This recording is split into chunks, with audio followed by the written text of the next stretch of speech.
नमस्कार दोस्तों, आप सभी का एचडी क्लासेस में स्वागत है। And in this video we are going to learn about one of the new lesson from the algebra 10th standard Maharashtra state board. The name of lesson is probability. Probability के बारे में हम लोग learn करेंगे। Probability की मतलब meaning होती है संभावना। ओके, मतलब मराठी में इसे बोला जाता है संभावना, और इससे बोलते हैं कि पॉसिबिलिटीज, क्या पॉसिबिलिटीज है, क्या संभावना है किसी भी चीज का सोल्यूशन निकालने की। तो ये सारी चीजें हम लोग इस लेसन में लर्न करेंगे। थोड़ी बेसिक चीजें मैं आपको बता दूं कि जो इस लेसन में हम लोग को जान लेनी चाहिए, और उसके बाद में हम लोग क्या करेंगे, प्रैक्टिस सेट 5.1, 5.2 और 5.3 को सॉल्व करेंगे and then will solve the problem set 5। Okay, तो चलो स्टार्ट कर दे। यहाँ पे मैंने लिखा है words to express the possibility. मैं पॉसिबिलिटी वर्ड को किस तरह से एक्सप्रेस कर सकता हूँ। पॉसिबिलिटी मतलब ये अपना जो लेसन का नाम है प्रोबेबिलिटी। ओके, तो यहाँ पे प्रोबेबल है मतलब संभावना है। फर्स्ट तो संभावना है, मे भी हो सकता है। उसके बाद में इम्पॉसिबल नहीं हो सकता है। उसके बाद में श्योर मतलब होने की ज्यादा संभावना है। उसके बाद में नियरली मतलब होना होने वाला है, मतलब थोड़ा सा क्लोज लग रहा है मुझे। एंड 50-50 मतलब होगा भी या नहीं होगा भी। ओके, तो ये कुछ चीजें, ये कुछ वर्ड्स है जो मेरे पॉसिबिलिटी से रिलेटेड करते, मेरे संभावना से रिलेटेड करते, मेरी प्रोबेबिलिटी से रिलेटेड करते। तो इनके बारे में हम लोग थोड़ा सा जान लेते हैं। ओके, रैंडम एक्सपेरिमेंट जो होता है उसको हम लोग, रैंडम एक्सपेरिमेंट एक ऐसी चीज है जिससे हम लोग आउटकम निकालते हैं। Okay, for the solution. तो रैंडम एक्सपेरिमेंट का मैंने यहाँ पे डेफिनेशन लिख दिया। देखो यहाँ पे, the experiment in which all the possible results are known in advance. मुझे पता है if a die is thrown. Okay, मैंने डाई थ्रो किया तो मुझे पता है उसके ऊपर कितने मतलब डॉट्स रहते। एक तो 1 2 3 4 5 6। तो इनमें से कोई भी एक डॉट जो है ऊपर की तरफ रहने वाला है, और उसको मैं बोलता हूँ पॉसिबिलिटी, प्रोबेबिलिटी। तो मेरे पास एक रैंडम एक्सपेरिमेंट है, the experiment in which all the possible results are known in advance. मुझे सारी रिजल्ट्स नोन है एडवांस में। मतलब मुझे पता है अगर डाई थ्रोन किया मैंने तो मेरे पास एक तो 1 2 3 4 5 6, इनमें से कोई भी एक ऊपर आ जाएगा, इनमें से कोई भी एक सोल्यूशन बन के आ जाएगा। लेकिन but none of them can be predicted with certainty. लेकिन मैं नहीं बोल सकता कि एक ही आएगा, दो ही आएगा। मतलब मान लो मैंने अगर कॉइन थ्रोन किया, मैंने कॉइन मतलब टॉस किया, तो उसमें मेरे पास हेड और टेल, दो ऑप्शंस है। तो हेड आएगा टेल आएगा, आई डोंट नो। ओके, सो मैं खाली कॉइन को पहले टॉस करूंगा, उसके बाद में मुझे रिजल्ट मिलने वाला है। So but none of them can be predicted with certainty and there is equal possibility. मेरे पास इक्वल पॉसिबिलिटी है, मतलब दोनों में से एक आने की। एक तो टॉस आएगा, मतलब टॉस किया तो एक तो हेड आएगा एक तो टेल आएगा, दोनों में से एक कोई भी आएगा। Possibility for each result is known as random. इसको बोला जाता है एक रैंडम एक्सपेरिमेंट जो मैं करता हूँ। मैं टॉस करता हूँ एक कॉइन को, और इसमें से मुझे कोई भी सोल्यूशन मिल सकता है। कोई भी मतलब मुझे एक पॉसिबिलिटी मिल सकती है। एक तो हेड आने की पॉसिबिलिटी है, एक तो टेल आने की पॉसिबिलिटी।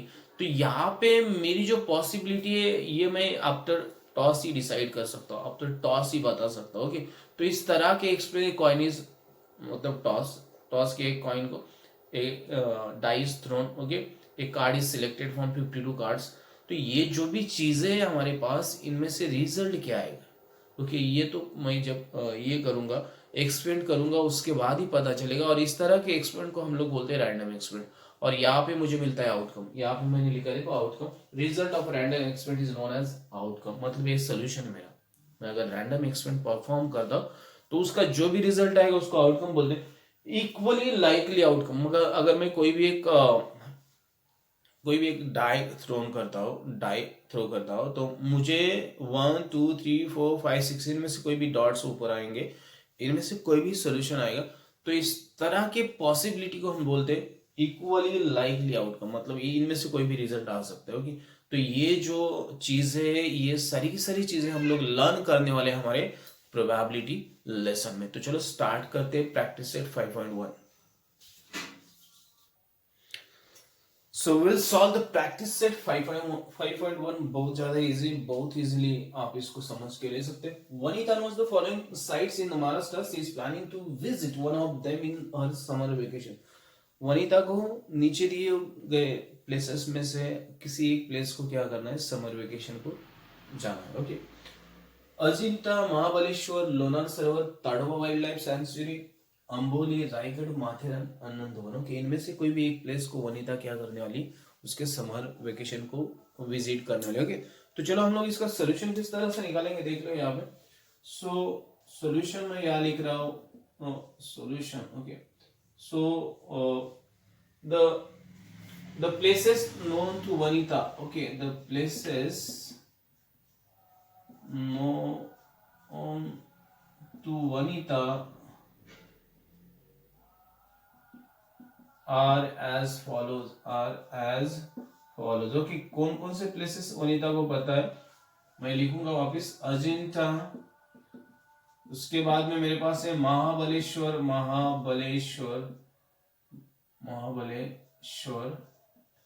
उसके बाद में मेरे पास है लोनार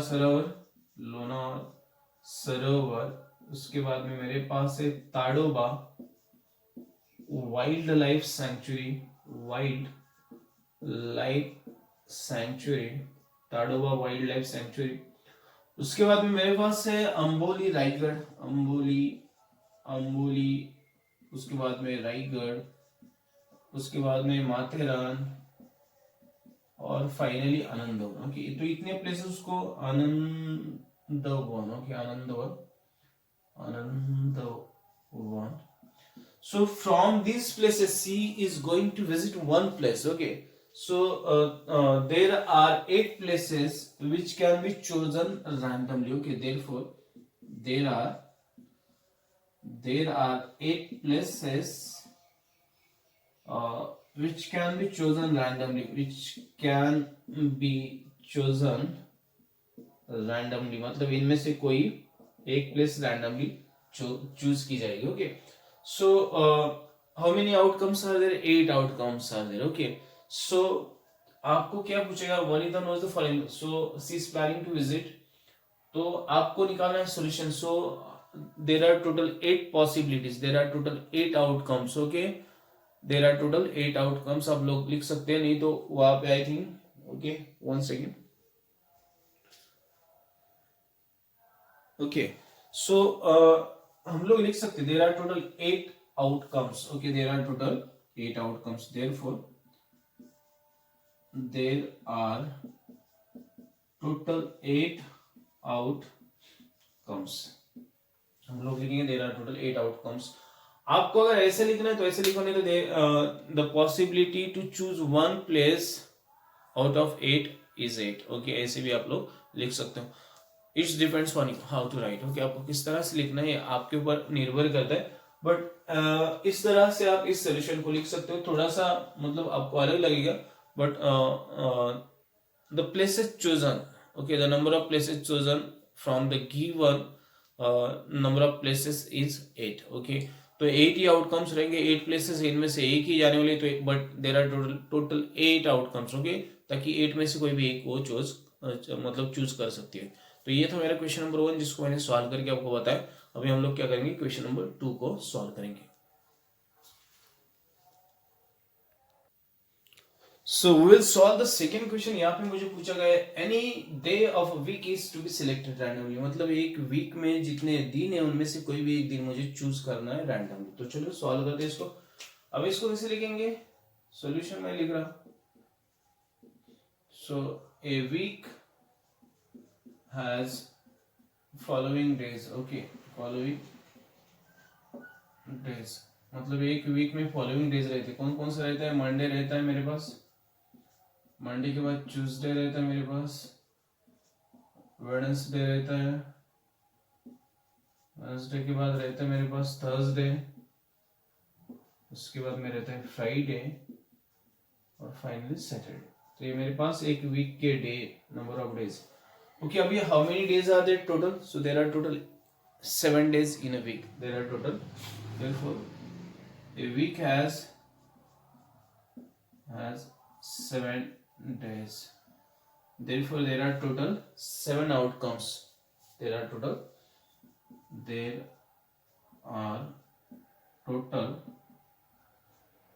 7 outcomes.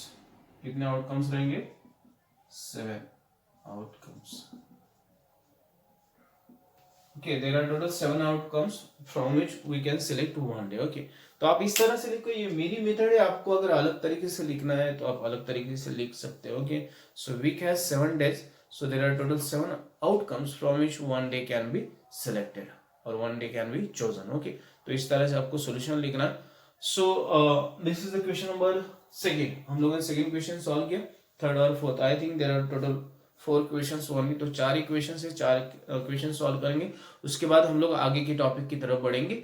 मैं कोशिश करूंगा कि इस वीडियो में मैं खाली एक ही प्रैक्टिस सेट अपलोड करने जा रहा हूँ।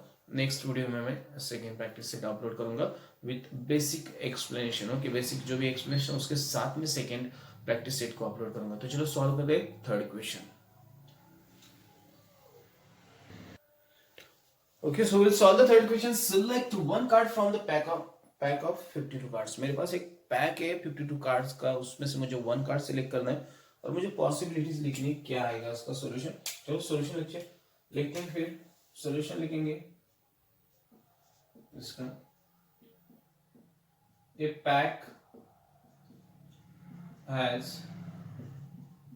52 cards,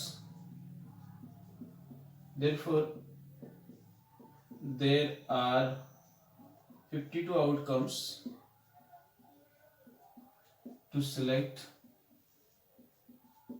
one card from a pack.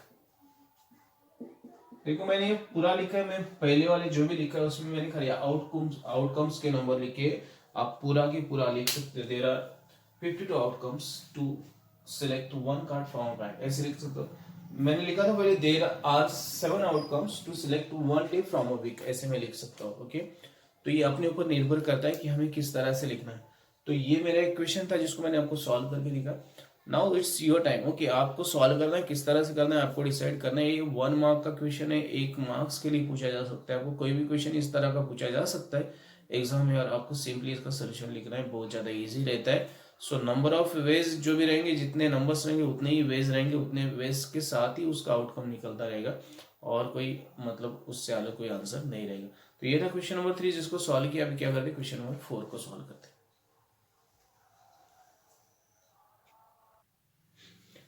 तो चलो सॉल्व करते। लास्ट क्वेश्चन मेरे पास है, one number from 10 to 20 is written on a card, select one card randomly. मुझे एक कार्ड सिलेक्ट करना है रैंडमली। मैंने उसके ऊपर 10 to 20 नंबर्स लिखे। ओके, सॉल्यूशन लिखता हूँ, सॉल्यूशन इसका लिखता हूँ। Okay, so numbers on card are, okay, numbers on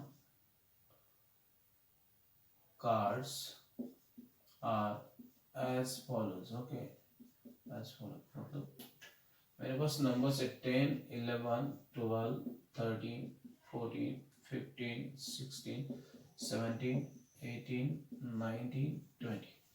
अभी देखो 1 2 3 4 5 6 7 8 9 10 11 numbers. Okay, therefore total numbers are, therefore total numbers are 11। तो कितने नंबर्स है, therefore there are 11 outcomes, therefore there are 11 outcomes, okay, to select one card randomly, to select one card randomly। तो मेरे पास 11 outcomes है, तो उनमें से मैं 11 आउटकम्स यूज करके मैं एक कार्ड को क्या कर सकता हूँ, रैंडमली सिलेक्ट करता हूँ। तो ये था मेरा लास्ट क्वेश्चन जो आपके प्रैक्टिस सेट 5.1 में दिया था। 5.2 बहुत जल्दी सॉल्व करते, सारे के सारे प्रैक्टिस सेट सॉल्व करते और मैं बहुत जल्दी मराठी मीडियम के बच्चों के लिए भी वीडियोस अपलोड करने जा रहा हूँ। आपको लैंग्वेजेस के भी वीडियोस मिलेंगे, आपको ग्रामर के भी वीडियोस मिलेंगे। जितने पॉसिबल वीडियोस मुझे अपलोड करना है उतने मैं वीडियोस अपलोड करूंगा। आप सिर्फ मेरे साथ बने रहिए। मेरे जो भी डाउट्स, मतलब मेरे जो भी आपको डाउट्स रहते हैं, आपको जो भी समझता नहीं, मैं जो भी एक्सप्लेन करता हूँ, तो प्लीज़ कमेंट करके बताइए मुझे कहाँ कहाँ पे करेक्शन करना चाहिए, मैं वहाँ पे करेक्शन कर दूंगा। अगर ये वीडियो आपको अच्छा लगता है तो लाइक शेयर कमेंट्स करना ना भूलिए, साथ में बेल आइकन बटन को दबा दीजिए ताकि आने वाले वीडियोस की जानकारी आपको ऑन टाइम मिलती रहे। Thanks and keep watching, have a nice time.